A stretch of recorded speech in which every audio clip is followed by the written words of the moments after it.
So Monday here at G&G, this weekend I was hanging on the couch watching the Philips auction in New York. Just always curious about how much these watches will auction through Philips. Alec and Lake have looked at the results. Some were absolutely ridiculous. I don't know who's out there paying these prices. Absolutely unbelievable. And there's some that we would stock here at G&G. So first off, let's go through ones, because this is easy, at prices we would stock here at G&G that whoever bought the watch with paying the 27% got a good deal. I think the first one that comes to mind is the 26579 Blue Ceramic Perpetual CS at $406. That's a very fair price right now. There's not that many in the market. G&G would pay that. We actually contacted a client and we're trying to get him to buy it for us because we weren't registered at Philips. But that's a very hot watch. There's not that many in the market. Whoever got that, kudos to you. So that's one. Another one that really just pops into my mind right here, this Black Dial Elegant. They are skyrocketing. This one auctioned off for $88,000. I think we would stock it for $88,000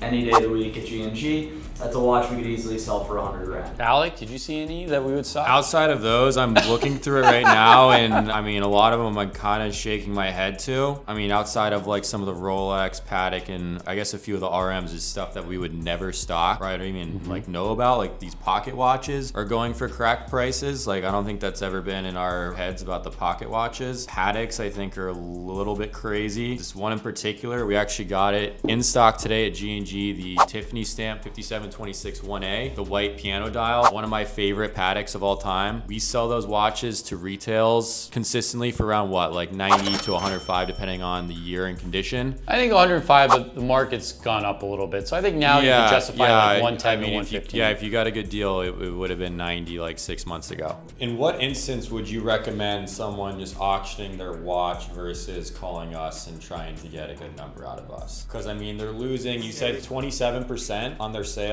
You know, some of them, the ones that went for crazy numbers, I mean, they did well. It did also, from what we see, it kind of seems like it's more niche watches and like watches from like the 90s to 2000s that actually fetch big numbers, or that fetch like crazy absurd numbers. Moral of the story is, if you're a seller, you're actually getting pretty good money. You know, after their 27%, it's kind of right around what we would pay. But if you're a buyer, man, some of these, like, you're gonna try and sell it back and get like an eighth of it's just kind of the same as gambling. Like you have the dopamine that kicks in, you have the money, and you just like auctions and battling, and then there's some ego in it as well, obviously. Yeah, some of these prices are absolutely crazy. All right, so we have a treat that's coming in the G&G today. I'm good friends with a kid who's in talent management, and one of his clients is a up-and-coming artist. I've been following his Instagram for the past like year or so. I've been pretty amazed with what he's been able to produce and like who he's making the art pieces for. So I felt that one, if I were to get something from him, I see him blowing up at some point in the near future. His name is Kasper. He's here in Miami. I was going back and forth with him for a while on a piece. He makes it super personalized. We got dinner and we spoke about just like who I am as a person, like my hobby and watches for about 2 hours. And then based off of that, he kind of put together his own vision as to what kind of piece I wanted. So I actually don't know what it's gonna look like. All I know is that, or what I think I know, is that it's going to be not just a painting, it's going to be like a tri-layered piece of like glass. The one watch I think of most is probably the Kimi Räikkönen because it's the most expensive piece we've ever sold. It's also the coolest piece I've ever seen. Also really in the F1. So I picked that one, and then he kind of put a little twist on it so it's a little bit more personalized. But he's going to be here in about like 20-30 minutes. Super stoked to see how it turns out. Luckily, I was able to get a good price on it, and I think it's really going to look nice in the showroom. Our showroom looks great, but I think that we need a little added touch to it, so super pumped to see how this turns out. What's up, bro? Glad you can make it.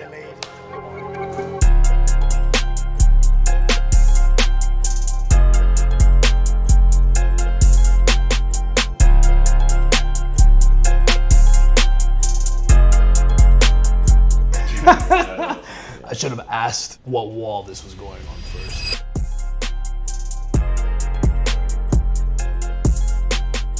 We're renovating. It's gonna be like this, and then the glass lays on top of that. So it's 3 different layers. So right now what you're gonna see, the glass actually being drilled in. So I wanted this to get recorded because this is like the coolest part of the whole process. Reverse, and lay it down. You never thought you'd end up using the coffee table as a workbench, huh? No. That's what the beauty of art is, brother. Everywhere's my office. Nobody's ever really seen this happen before, so it's gonna be interesting. Good artist copy, great artist steal.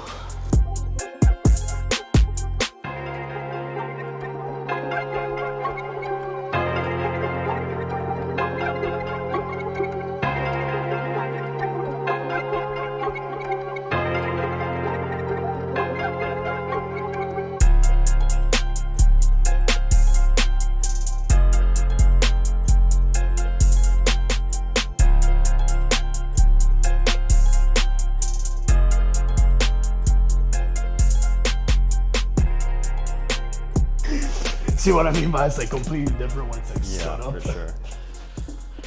All right, the scariest fucking part. Let's go more your way before. I'm gonna. Yep. Yep. Yeah, bro, that's crazy. Wait. Yo. Yeah, I feel like we just like struggled through that. As you can see, the pieces, 3 pieces, or the glasses, I can't even talk right now, I'm so tired. Just watching him. But yeah, he had to drill. I gotta bust it up thumb. To drill all these holes, put these studs in, these billets, and then layer it. And then he even did some final touches here, put some crystal on the hands. It took us about 35 minutes just to hang it. It probably weighs about 100 pounds. You guys gotta come check this out in person because I don't even know if the pictures are gonna do it justice. If you don't know what it is, you're gonna take a double take and be like, what? How the fuck does it look like that? Yeah, you know? No, I'm super happy. I love the subtle like diamond that sits on the dial. It looks so good. There's a time lapse, you saw it. Lost my nail in the process, but hey, we're good. All right, so this is pretty much a one-of-one piece done by Kasper, probably one of the craziest pieces of art I get to call my own, which is kind of crazy to say. I don't even know words can even describe it. You just have to see it in person. It looks freaking insane. So I feel like anyone that comes in here, you're gonna do a double take. You're gonna ask like, who makes this art? Hope you like it, brother.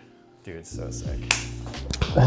His IG is Kasper Miami. Yeah, this is just a taste of what he does. This is actually the first time he's done a tri-layer. A tri-layer glass piece. Yeah, tri-layer glass piece. This is an experiment that thankfully in theory went correctly. So I'm my own architect, but also my own nightmare because I have to engineer it. So find me on @Kasper Miami with a K on all socials. And you can find me at the nearest McDonald's right now because I haven't ate anything all day.